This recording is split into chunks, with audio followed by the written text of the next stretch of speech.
ಹಾಸನ ಜಿಲ್ಲೆಯ ಸಕ್ರಿಯ ರಾಜಕಾರಣದಲ್ಲಿ ಜೆಡಿಎಸ್ನ ಕಾರ್ಯಕರ್ತರ ಜೊತೆಗೆ ಸದಾ ಗುರುತಿಸಿಕೊಳ್ತಿದ್ದಂಥ ಭವಾನಿ ರೇವಣ್ಣವರು ಕಳೆದ 10 ತಿಂಗಳಿಂದ ಒಂದಷ್ಟು ಅಂತರವನ್ನು ಕಾಯ್ಕೊಂಡಿದ್ರು. ಈಗ 10 ತಿಂಗಳ ನಂತರ ಹಾಸನ ಜಿಲ್ಲೆಗೆ ಬಂದಿದ್ದಾರೆ. ಅವ್ರ ಜೊತೆ ಮಾತಾಡ್ತಾ ಹೋಗೋಣ. ಮೇಡಮ್ ಹೇಳಿ ಮೇಡಮ್, 10 ತಿಂಗಳ ಬಳಿಕ ಹಾಸನಕ್ಕೆ ಬಂದಿದ್ದೀರಿ, ಹೇಗಿದೆ ಈ ಕ್ಷಣ? ಜನರು ತೋರಿಸ್ತಿರ್ತಕ್ಕಂಥ ಪ್ರೀತಿ, ಜನರು ಬಂದಿರ್ತಕ್ಕಂಥದ್ದು ನೋಡಿದ್ರೆ ಹೇಗೆ ಅನಿಸುತ್ತೆ? ಖುಷಿ ಆಗ್ತಾ ಇದೆ. ಅದೇ 10 ತಿಂಗಳಾಗಿತ್ತು ಎಲ್ಲರನ್ನೂ ನೋಡಿ. ಮತ್ತು ಅಂದರೆ ಸ್ವಲ್ಪ ಜನ ಎಲ್ಲ ಬ್ಯಾಂಗ್ಳೂರು ಮನೆಗೆ ಬರ್ತಿದ್ರು, ಎಲ್ಲ ಸಿಗ್ತಾಯಿದ್ರು.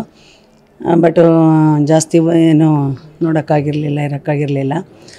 ಕಳೆದ 20 ವರ್ಷದಿಂದ ನಾನು ಜನದ ಜೊತೆ ಇದ್ದೆ, ತುಂಬ ಮಿಸ್ ಮಾಡ್ಕೋತಾ ಇದ್ದೆ. ಇವತ್ತು ನನಗೂ ಒಂದಿದು ಖುಷಿ ಆಯಿತು. ಜೊತೆಗೆ ನನಗೆ ಅಂದ್ಕೊಂಡಿರಲಿಲ್ಲ ಅವರೆಲ್ಲ ಬರ್ತಾರೆ, ಈ ಥರ ಸಿಗ್ತಾರೆ, ಟೋಲಲ್ಲಿ ಇರ್ತಾರೆ, ಯಾವುದು ನಾನು ಎಕ್ಸ್ಪೆಕ್ಟ್ ಮಾಡಿರಲಿಲ್ಲ.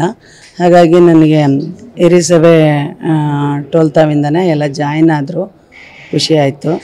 ಹಾಗಾಗಿ ನನಗೆ ಒಂದೇ ಹೇಳ್ತೀನಿ, ಅವ್ರ ಜೊತೆ ಪಾಪ ಆಗ್ಲಿಂದ ನನ್ನ ಜೊತೆಲಿದ್ದಾರೆ, ನಾನು ಅವ್ರ ಜೊತೆಯಲ್ಲಿದ್ದೀನಿ, ಇನ್ನು ಮುಂದೆ ಕೂಡ ಅವ್ರ ಜೊತೆ ಇರ್ತೀನಿ ಅಂತ ಹೇಳೋಕ್ಕೆ ಇಷ್ಟಪಡ್ತೀನಿ. ನನಗೂ ಸಂತೋಷ ಆಗಿದೆ.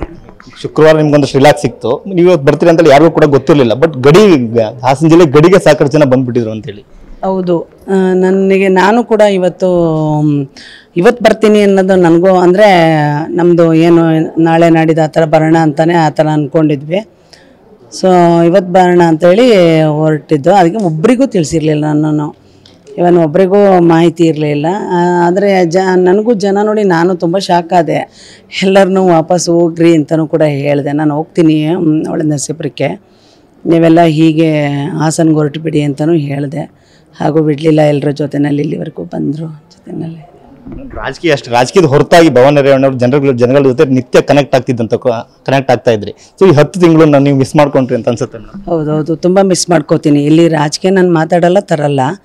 ಆದರೆ ಬೇರೆ ಒಂದು ಯಾವುದೋ ಒಂದು ಕಾರ್ಯಕ್ರಮ ಆಗಲಿ, ಇನ್ನೊಂದಾಗಲಿ, ಹಬ್ಬ ಹರಿದಿನಗಳಾಗಲಿ, ಎಲ್ಲದರಲ್ಲೂ ಕೂಡ ನಮ್ಮ ಹೊಳೆನ್ಸ್ಪುರ ನಿವಾಸದಲ್ಲಿ ಮನೇಲಿ ಆಗ್ಬೋದು, ಹೊರಗಡೆ ಆಗ್ಬೋದು, ಅಥವಾ ಬೇರೆ ಹಾಸನದಲ್ಲಿ ಮದುವೆ, ಯಾರ್ದಾರ ಬೇರೆ ಮನೆ ಮದುವೆಗೆ ಹೋದ್ರು ಅಷ್ಟೇ ತುಂಬ ಎಲ್ಲ ಜೊತೆಯಲ್ಲಿ ಮಾತಾಡ್ಸೋದು, ಒಂದು ಪ್ರೀತಿ ವಿಶ್ವಾಸ ಎಲ್ಲ ಇರ್ತಿತ್ತು. ಎಲ್ಲ ಮಿಸ್ ಮಾಡ್ಕೊಂಡಿದ್ದೆ. ಮತ್ತು ಈಗ ಅದು ಎಲ್ಲ ವಾಪಸ್ ಪಡ್ಕೊತೀನಿ. ಇನ್ನು ಮುಂದೆ ಭವಾನಿ ರೇವಣ್ಣವರು ಇಲ್ಲಿ ಎಲ್ರಿಗೂ ಕೂಡ ಅವೈಲೇಬಲ್ ಆಗ್ತಾರೆ? ಯಾಕಂದ್ರೆ ನೀವು ಬರ್ತೀರಾ ಅಂತ ಗೊತ್ತಾದ ತಕ್ಷಣ ಇಷ್ಟೊಂದು ಜನ ಬಂದಿದ್ದಾರೆ. ಹೇಗೆ ಇನ್ನು ಮುಂದೆ ನಿಮ್ಮ ಅವೈಲಬಿಲಿಟಿ ಹೇಗೆ? ಇನ್ಮೇಲೆ ಇರ್ತೀನಿ ಇಲ್ಲೇ, ಅಂದರೆ ಬ್ಯಾಂಗ್ಳೂರ್ಗೂ ಹೋಗಿ ಬರ್ತೀನಿ, ಎಲ್ಲೂ ಇರ್ತೀನಿ.